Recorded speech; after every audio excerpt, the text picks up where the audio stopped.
Turned out to be a nice mild afternoon today. What is this? November 10th? That's not bad. Good day for road work. Anyway, back to the Frankenpanther project. I've been working a few hours here and there, sometimes in the evening, sometimes in the day, and I'm going to show you what I've got done to the project. Anyway, I needed to fasten this gas tank onto that bike somehow or other. I'll show you the bottom of the tank. Bottom of the tank mounts with these four studs that were brazed on there. Lord only knows how many years ago. I still prefer brazing myself, and like I said, I think Gus Hurtle probably did this because this lead body fill is a kind of a signature of his work. Because I think he used to call regular body fill dog shit. But anyway, like I said, this is good enough to have rechromed if you wanted to. And here I am. I'm always squawking to people about, if you own a bike and you want to customize it, sure, go ahead and make it your own. But don't do anything you can't easily undo. And I don't want to mess that tank up by welding pieces on it in order to get it onto the Panther there. So I came up with an alternate solution that I think was the lesser of two evils. Anyways, I'm always saying don't cut things off a frame and all this stuff. Like I used to make choppers back in the late 70s, early 80s, and frankly I kind of ruined a lot of bikes. But you can do this kind of thing without hacking up the original frame, and if you can, then by all means don't. I'm not cutting, with this solution, I'm not cutting anything off the frame, I'm just adding stuff on it. And the great thing about that is if anybody ever wanted to fully restore this bike, they could remove this entire piece of pipe right out of here.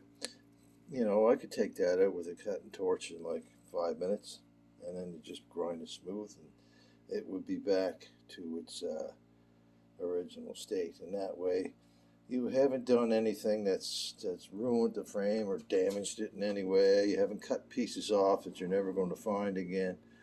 And besides that section of pipe underneath the top frame tube that's going to triangulate that headstock area, that'll actually make this frame stronger than it was. It's never going to be a race bike or anything, but at the same time, it's better. And I didn't cut off any of these old brackets and that. Like this is a gas tank mount. You wouldn't want to cut that off in case you want to ever fit the original tank back on, because then you'd have to machine up a piece and weld it on and all this stuff. This way, it's still there if it's ever needed to be used again. And of course, what I did, I took this piece of pipe and I welded it into the frame here and here. And then today I took these two pieces of 1/4 by 1.25 inch flat bar and I welded them in place to the frame.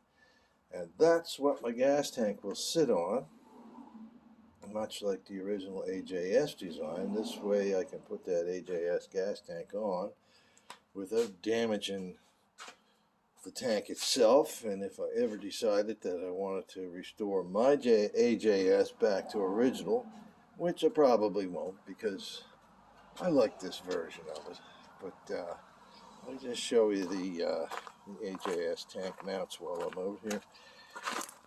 Like this is the front tank mount here, and that big beefy piece of steel right there, that cast steel coming off the frame, that's the rear mount. It's heavier than that little gas tank would ever need, but that's how that mounts. So if I ever did decide to restore it, it'd be quite easy to do that. And is there anything else? No? Well, here, let's just set the tank on, and I will be able to show you what that looks like on the bike. Get the camera positioned here. Okay, I'll go around this side so you don't have to look at my big arse as I'm walking by. Anyway, the tank sits right in place like that. Good and solid. That'll hold that tank quite well. And of course the seat, excuse me, the seat will go on here, go like that. So I think it's going to be a pretty good looking setup. Anyway, maybe that'll be the next thing I do is get my seat mounts together. Sounds like a good next step anyways. Okay, well, that's it for this little episode. Thanks for watching.